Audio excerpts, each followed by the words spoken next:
O Irã está no centro do caos mundial. Mas o que você não sabe é que seu destino, da antiga Pérsia até a guerra final, já foi profetizado há milênios na Bíblia. Você se sente perdido diante dos conflitos que se intensificam? Acha que o mundo está fora de controle? Neste vídeo, vamos mergulhar nas Escrituras para desvendar o papel exato do Irã no plano de Deus, revelando como cada movimento geopolítico de hoje está cumprindo as profecias mais antigas, trazendo uma clareza e uma paz que você jamais imaginou. Descubra o elo inquebrável entre o passado, o presente e o futuro deste país crucial, e como essa verdade pode fortalecer sua fé e te preparar para o que está por vir. Se você busca entender os sinais dos tempos e as respostas para a incerteza global, inscreva-se no canal para não perder nenhuma revelação. Para mergulhar no destino de uma nação que hoje se destaca nos noticiários, precisamos olhar para trás, muito antes dos dias atuais, até a fundação dos primeiros povos. A saga de um país que se tornou um ponto central nas tensões globais foi traçada em narrativas milenares, revelando um propósito por trás dos movimentos de impérios. Cada passo no cenário mundial, por mais complexo que pareça, se alinha a um plano que transcende o tempo. Nossa viagem começa após o Grande Dilúvio, quando a humanidade recebeu um novo começo. Os descendentes de Noé, Sem, Cã e Jafé, deram origem às linhagens que repovoariam a Terra. Nos antigos registros encontramos as raízes do que viria a ser a poderosa Pérsia. Dois nomes ancestrais se destacam, Madai e Elão. Madai, um dos filhos de Jafé, é a origem dos povos medos. Eles se estabeleceram nas regiões montanhosas ao norte, uma área que hoje pertence ao território iraniano. Eram conhecidos por sua força e por uma organização social moldada pela robustez do seu ambiente, formando as primeiras comunidades de um futuro reino. Elão, por sua vez, descendia de Sem. Os elamitas escolheram as férteis terras a sudoeste do Irã, próximas ao Golfo. Assim, essas duas vertentes, vindas de origens distintas, mas compartilhando a mesma vasta região, cresceram em número e influência, cada uma com sua identidade, mas unidas por um futuro que as interligaria. O alcance do povo de Elão não se limitou às suas planícies. Registros antigos descrevem a primeira grande confrontação internacional. Em passagens muito antigas, um líder elamita, Quedorlaomer, comandou uma coalizão de monarcas orientais. Eles avançaram sobre Canaã, pilhando cidades e capturando pessoas, incluindo Ló, parente de um patriarca. Esse evento demonstrava o poder que Elão já havia consolidado. A resposta a essa incursão foi algo inesperado. O patriarca, um homem de grande fé, não hesitou. Com um grupo de 318 homens treinados, ele perseguiu os invasores, executando uma manobra noturna que culminou em uma vitória improvável. Os cativos foram libertados e os reis orientais, inclusive Quedorlaomer, foram vencidos. Aquela vitória não foi apenas militar. Foi uma demonstração clara de que nenhum poder terreno pode prevalecer contra aqueles que estão sob a proteção de uma força maior. Esse padrão, registrado nos anais do tempo, já indicava o curso que essas terras e povos seguiriam. Com o passar dos séculos, as tribos de Elão e Madai, embora tivessem enfrentado desafios, prosperaram e se multiplicaram. Enquanto reinados grandiosos surgiam e desapareciam, uma nova potência começava a se erguer no planalto que hoje é o Irã.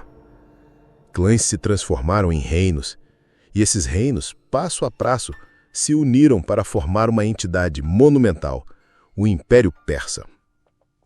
Mesmo sem terem um conhecimento direto da fonte divina, eles estavam sob a observação dele. Em sua sabedoria, o Criador já havia traçado seus propósitos na existência desses povos. Os profetas Isaías e Jeremias, homens com uma visão que transcendia seu tempo, proferiram mensagens que moldariam o curso da Pérsia. Isaías, com clareza admirável, revelou que o Eterno utilizaria Elão e Média como instrumentos de juízo. O alvo, a imponente Babilônia, o império que havia destruído Jerusalém. A punição de Babilônia não seria aleatória. O próprio soberano havia determinado quem seria seu executor, a união das nações do Irã. Uma predição que, por si só, era extraordinária. Mas uma segunda revelação foi ainda mais surpreendente. Talvez uma das mais precisas dos textos sagrados. O Criador não só usaria a Pérsia para a punição, mas também como um meio de libertação e restauração para seu povo. Pela voz de Isaías, foi anunciado que um monarca estrangeiro da Pérsia, ainda não nascido, seria responsável por libertar o povo de Israel do exílio e ordenar a reconstrução do templo em Jerusalém. O mais espantoso, Isaías o mencionou pelo nome: Ciro. Mais de 150 anos antes de sua nascença, sua identidade e sua missão já estavam registradas. Essa exatidão profética causa admiração. Um século e meio antes, o nome de um governante não judeu que realizaria uma obra tão vital para Israel já era conhecido nos registros celestiais. Ambas as predições, a de juízo sobre Babilônia e a de restauração para Jerusalém, se cumpririam com uma precisão que desafia qualquer lógica.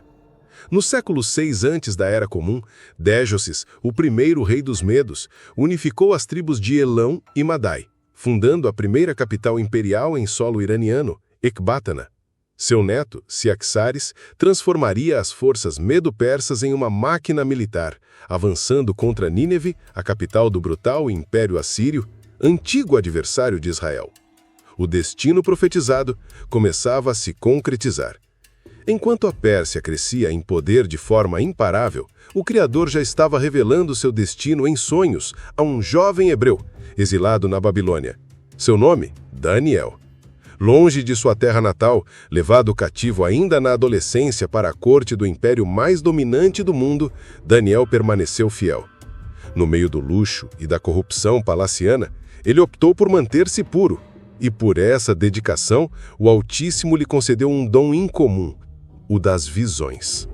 Imagens que não falavam apenas de seu tempo, mas de todo o curso da história humana. Foi nesse cenário, no centro do império que havia destruído Jerusalém, que Daniel começou a decifrar o plano divino. Ele viu como o Criador levantaria outro domínio, um que não só substituiria a Babilônia, mas que desempenharia um papel essencial no destino do povo escolhido. Esse domínio, claro, era a Pérsia. E o mais intrigante é que tudo isso foi revelado em sonhos, mostrando o que a mente humana comum jamais poderia imaginar. O primeiro grande vislumbre veio através do rei Nabucodonosor. Profundamente perturbado por um sonho misterioso, ele havia visto uma estátua gigantesca feita de diferentes materiais que exibia uma imponência e uma ameaça incríveis. Assustado, o monarca não exigiu apenas a interpretação, mas que alguém revelasse o próprio sonho, algo que nenhum dos sábios babilônicos conseguiu. Mas o Criador havia preparado seu porta-voz. Daniel foi levado perante o rei mais poderoso do mundo e, com a autoridade que vinha dos céus, não só descreveu o sonho com precisão surpreendente, mas também proferiu uma revelação que mudaria o curso da existência humana. Tu, ó rei, és a cabeça de ouro, disse Daniel, explicando que essa parte representava o Império Babilônico. Mas depois de ti se levantará outro reino, inferior ao teu, representado pelo peito e os braços de prata. Essa figura de prata não se referia a uma única nação, mas a duas potências distintas, porém unidas, os medos e os persas. A mensagem era clara. Embora aliados, não teriam a mesma força. A vertente persa se ergueria com mais poder e assumiria o controle, dominando a parceria. A mensagem era inequívoca. Babilônia cairia, e o governo seria entregue a um novo império selecionado para cumprir os desígnios divinos.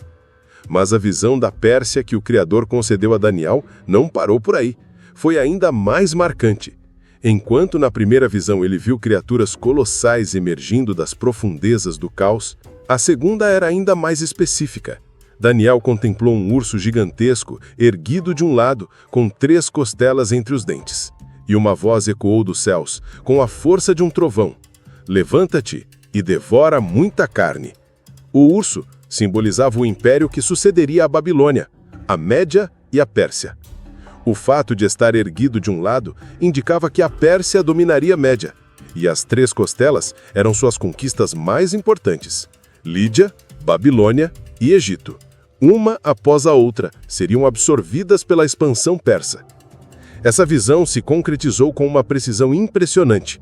Ciro, o jovem e brilhante líder persa, conquistou a Média, unindo os reinos e formando o vasto Império Medo-Persa.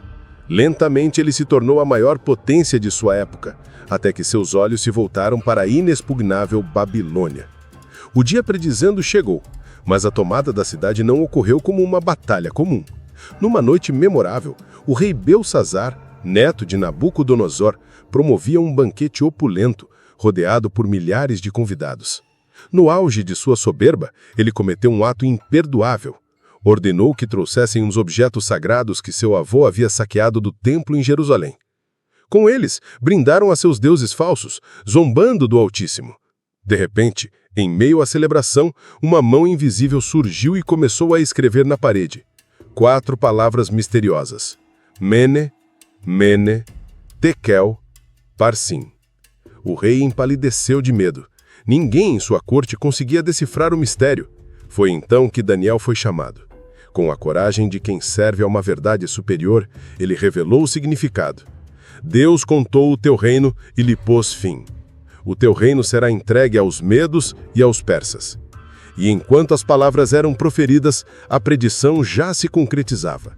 As forças de Ciro, o Grande, haviam desviado o rio Eufrates e entravam silenciosamente na cidade pelo leito seco. As portas de Babilônia não estavam fechadas. O próprio Senhor havia aberto. Naquela mesma noite, Belsazar foi morto e a profecia se cumpriu literalmente. Babilônia caiu diante da Pérsia. Com a queda da Babilônia, os judeus, que por 70 longos anos haviam vivido em exílio em terras estrangeiras, viram o impossível se tornar realidade.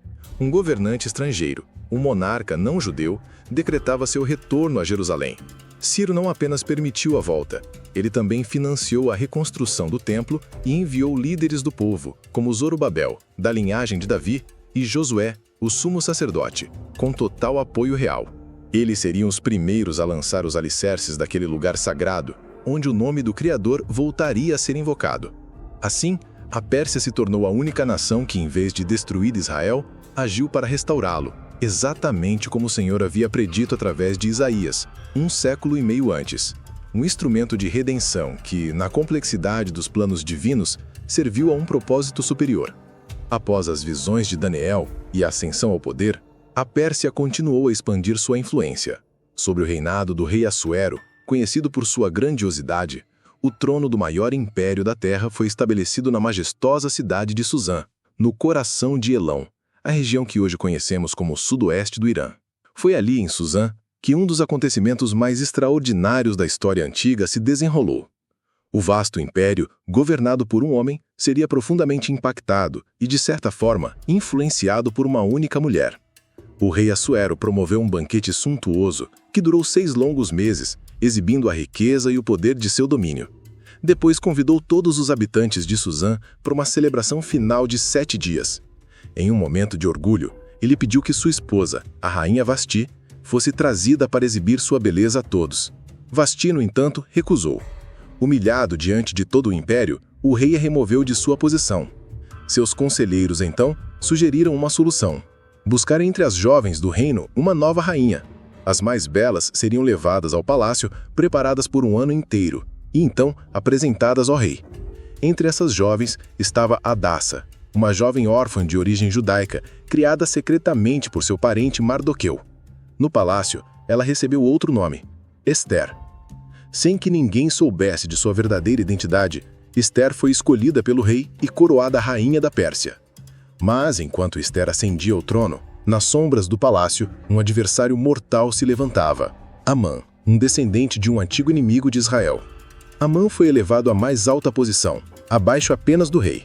E quando todos deveriam se curvar diante dele, Mardoqueu, por sua fé, recusou-se. Arrogante e sedento por vingança, Amã não se contentou em punir apenas Mardoqueu. Ele orquestrou um plano para aniquilar todo o seu povo. Convenceu o rei, com falsidades e manipulações, que havia um povo diferente espalhado pelo reino, com leis próprias e que desobedecia aos decretos imperiais. Com o cero real, um edito de morte foi emitido. Em menos de 1 ano, cada judeu na Pérsia, homens, mulheres e crianças, deveria ser exterminado. O desespero se espalhou entre os judeus. e Mardoqueu enviou uma mensagem urgente a Ester, explicando a gravidade da situação. Quando Ester soube do decreto, ela estava em uma situação sem saída. Para salvar seu povo, ela precisava se apresentar ao rei sem ser chamada, um ato que poderia resultar em morte, a menos que o rei estendesse seu cetro como sinal de perdão. Era um risco imenso. Contudo, Ester tomou uma decisão corajosa. Se eu tiver que morrer, morrerei. Ela se apresentou diante do rei sem convite, e pela intervenção divina, encontrou favor em seus olhos. O cetro foi estendido. Depois desse evento extraordinário, a Pérsia pareceu sair do foco principal das escrituras por um tempo. Séculos passaram, reinos surgiram e caíram, e Roma assumiu a proeminência global. Mas o silêncio sobre a Pérsia não significava sua ausência nos planos eternos. Séculos depois, quando o mundo esperava em silêncio a chegada do Messias prometido, a Pérsia reapareceu de forma sutil, mas profundamente significativa nos relatos evangélicos. Lemos uma passagem que foi repetida inúmeras vezes, mas nem sempre compreendida em sua verdadeira profundidade. Alguns sábios vieram do leste a Jerusalém, perguntando onde está o recém-nascido rei dos judeus, porque vimos a sua estrela no leste e viemos adorá-lo. Quem eram esses sábios? E por que vieram de tão longe, apenas por um sinal celeste? A palavra utilizada, magos, refere-se a estudiosos, astrônomos e sacerdotes originários do Oriente. Embora o texto não especifique diretamente sua nacionalidade, tudo indica que vieram das antigas terras do Império Medo-Persa, ou seja, da região que hoje conhecemos como sudoeste do Irão. Os sábios pertenciam a uma casta religiosa muito influente na Pérsia, reconhecidos por seu vasto conhecimento dos astros, dos antigos escritos e das revelações transmitidas. Não eram reis como muitos imaginam, mas homens de grande saber, autoridade e, crucialmente, percepção espiritual. É muito provável que entre os antigos registros que eles estudavam e preservavam estivessem os escritos do profeta Daniel.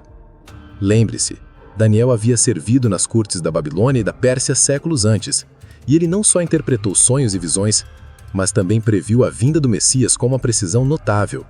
Em Daniel capítulo 9 lemos: desde a saída da ordem para restaurar e edificar Jerusalém até o Messias, o príncipe, haverá 7 semanas e 62 semanas. Se esses estudiosos da Pérsia conheciam as visões de Daniel, é perfeitamente plausível que soubessem que o tempo do Messias se aproximava. E quando viram a estrela única, eles entenderam. O filho prometido havia finalmente chegado, e sua fé os guiou por uma jornada extraordinária para render-lhe sua homenagem. Contudo, a narrativa do Irã nos textos sagrados não se encerra em Belém com a visita dos sábios.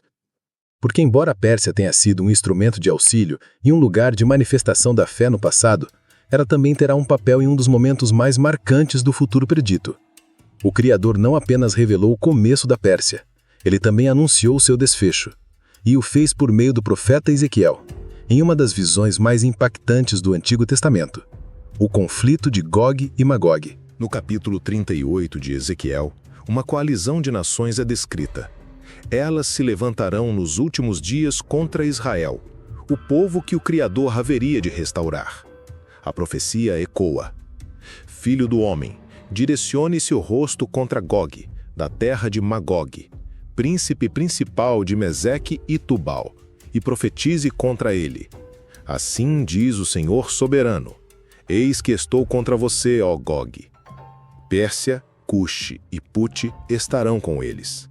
A Pérsia, o antigo Irã, é um dos primeiros nomes mencionados. A mesma nação que um dia ajudou a reconstruir o templo e enviou sábios para homenagear o Messias, agora será parte de uma aliança militar formidável contra o povo que é central ao plano divino. Mas quem são os outros aliados nesta temível união?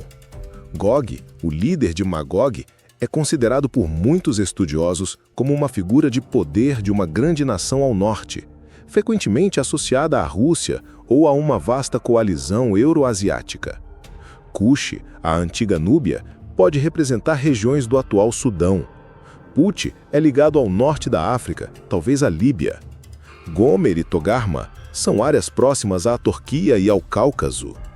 Juntas, essas nações formarão uma força internacional gigantesca que, segundo Ezequiel, avançará como uma tempestade, como uma nuvem cobrindo a terra, contra Israel. No entanto, essa ofensiva não terá sucesso, porque este ataque provocará a intervenção direta e inconfundível do próprio Criador. O juízo será decisivo. Tremores abalarão a terra, fogo cairá dos céus, e uma grande confusão se espalhará entre as forças invasoras. A glória do Altíssimo se manifestará em meio ao caos de uma forma que o mundo inteiro verá. Está escrito: "E serei exaltado e santificado, e serei conhecido diante de muitas nações, e saberão que eu sou o Senhor." O texto descreve uma cena de destruição assombrosa. O vasto exército que ousar se levantar contra Israel será aniquilado com fogo vindo dos céus. Os restos cobrirão os campos. As armas serão consumidas pelo fogo por 7 anos. E o nome de Gog será associado para sempre ao juízo divino. A Pérsia, como parte dessa coalizão, não escapará da retribuição. A mesma nação que um dia foi um instrumento de ajuda, se tornará, no desfecho dos tempos, uma adversária profética. Não porque o Criador a tenha abandonado, mas porque, mais uma vez, ela se oporá à sua vontade e ao seu povo. Diante de uma predição tão séria, surge uma questão profunda. Será que a Pérsia será aniquilada para sempre? Terá ela uma nova chance de redenção? A resposta para esta pergunta está contida nas entrelinhas de outra profecia, um trecho menos conhecido que o profeta Jeremias já havia anunciado séculos antes. Lemos: "Veio a palavra do Senhor ao profeta Jeremias a respeito de Elão. Eu quebrarei o arco de Elão, parte principal de sua força. Mas acontecerá nos últimos dias que farei voltar os cativos de Elão, diz o Senhor." Esta é uma profecia com um caráter dual. Primeiro, ela anuncia o juízo, o enfraquecimento da força de Elão, mas em seguida, lemos uma promessa completamente inesperada. "Nos últimos dias, restaurarei Elão." Essa passagem altera a perspectiva, porque, embora o Irã se oponha a Israel no fim dos tempos, embora participe ativamente do ataque final que provocará a ira do Criador, sua história não termina em ruínas, em aniquilação eterna. O Eterno, mesmo em meio ao juízo, mantém aberta a possibilidade de recuperação e renovação. Em Zacarias capítulo 14, lemos sobre o destino final das nações nos dias derradeiros. "E acontecerá que todos os que restarem de todas as nações que vieram contra Jerusalém, subirão de ano em ano para adorar o Rei, o Senhor dos Exércitos, e para celebrar a festa das cabanas." É possível que entre essas nações que finalmente se voltarão em adoração, esteja Elão, o Irã, aquele que foi um instrumento de auxílio, depois um adversário, e que passou pelo juízo, também será testemunha da glória renovada. Porque, na essência do Criador, sempre há um lugar para aqueles que se voltam para ele. O Irã que hoje vemos nas manchetes, muitas vezes em posições de confronto, cercado por alianças desafiadoras, também fará parte de um mundo transformado. A história antiga da Pérsia, em suas narrativas, é um espelho da própria humanidade, formada, com imperfeições, julgada e, pela graça soberana, restaurada. Por isso, o destino do Irã, conforme revelado pelas Escrituras, não é apenas um aviso para os impérios que se atrevem a desafiar o Altíssimo. É também uma promessa de esperança para aqueles que se arrependem e buscam o caminho. Está escrito que nos dias derradeiros, todos os povos subirão a Jerusalém para adorar o Rei, o Senhor dos Exércitos. O ciclo se completa de forma magnífica: origem, intervenção divina, desvio, juízo e restauração final. Desde as primeiras menções de Ilão e Madai, até as revelações mais intensas, a Pérsia sempre esteve presente. Ela estava lá quando a humanidade renascia, quando um patriarca se levantou para o resgate, quando o império caiu e foi um instrumento de um propósito maior. Um governante persa apoiou a reconstrução do templo e enviou sábios para homenagear o Messias. Mas quando os últimos dias se aproximam e as nações se erguem em uma direção desafiadora contra Israel, a Pérsia voltará a estar presente, desta vez em um papel complexo no desenrolar profético. E agora, com todas essas revelações, a pergunta que persiste é crucial. Você consegue perceber como Irã, hoje, está cumprindo seu papel predito? Vivemos um tempo em que as profecias se manifestam silenciosamente, e o que parecia distante está mais evidente do que nunca. A soberania se revela em cada detalhe dos acontecimentos, direcionando tudo para o cumprimento de um plano maior. Muito obrigado a você que já faz parte da nossa jornada, se inscrevendo no canal, deixando o seu like para fortalecer nossa mensagem, compartilhando este conteúdo com quem precisa e, claro, interagindo nos comentários.